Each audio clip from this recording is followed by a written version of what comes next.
Hello guys, this is Grim Guardians here, and this is episode 3 of my web series, Fundamentals of Deck Crafting.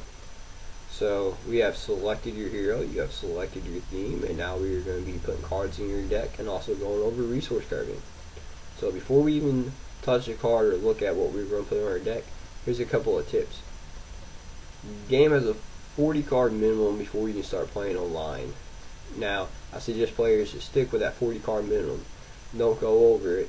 The reason why I suggest that is because the more cards you have, the less percentage you'll have of getting the right card at the right time. So the fewer cards you have in your deck, the higher chance you getting the right card off the draw. Another tip, no useless cards. Now you guys might be thinking, duh, but you'll be surprised at how many people will put useless cards in your deck just to make the sacrificing stage easier. The reason why you don't do this is because if you're in a late game match and it's tight and you're hoping for just that one card to turn the game around and you draw that useless card, it's not going to end well. So that's why you don't put anything useless in your deck. Every card needs to serve a purpose. Cards such as Spell-Year Bands and Sever Ties, even though they're only good against certain matchups, they still serve a purpose. They're not useless. If you're going against something other than a mage, sacrifice Sever Ties if you don't need it. Sever Ties can also be used just for a little bit of armor, or maybe you're going against Eldar, you want to protect your hero from his ability. Sever Ties, it can also be used not only against warriors to disable their Blood Frenzy, it can also be used against Wolven to get rid of Captured Prey, and Lone Wolf. It can be used against Hunters to get rid of their Rapid Fires. So no useless cards. Every card's got to have its purpose, even if it's just one specific matchup. So now let's move on to resource carving. What does that mean? Resource carving is just simply meaning having a balance in your deck. You should have cards for every turn. If you should have cards for turn 2, turn 3, turn 4, turn 5, even when you're building your deck, analyze your deck, where are you going to play when. Now after you do that, analyze what is the percentage of drawing that card at that point in time. So let's say turn 2, I'm going to play an ally down. I only have 2 Pudens. It's not a very good percentage of me actually drawing a Puden on my first draw, or even thereafter my first draw to get on draw 2. I mean turn 2.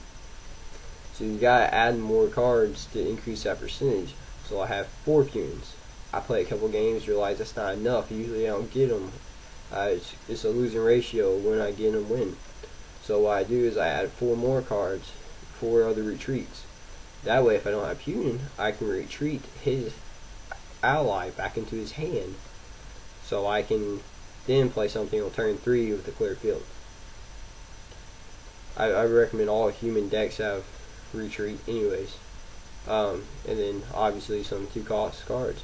Some decks don't have a 2-cost card. The reason being is they have a backup plan of what they're going to do after turn 2. So after turn 2, they are going to play, if you're a rogue deck, you're going to play a Black Grab. The Black Grab is going to level out the field, kill his allies he's been rushing with, or kill the allies he's been playing down. That way you have a clean slate to play what you want to play. But if you look at those decks, they don't just have 1 or 2 Black Grabs, they have 4. Sometimes have even more cards to back them up if that fails.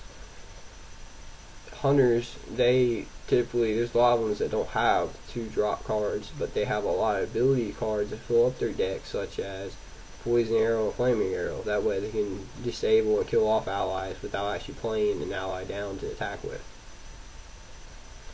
So have a balanced deck. Figure out what you're going to play when, what are the percentage and the chance of you drawing that win.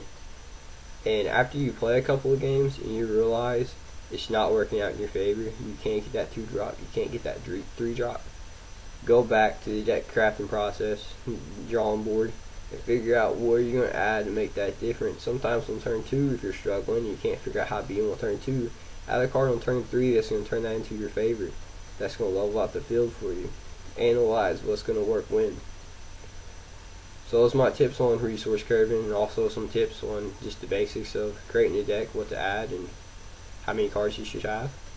Now we're going to be talking about draw engine next. It's really important, really vital to your deck. If you don't think draw engine is important, please watch that video. And I will see you then.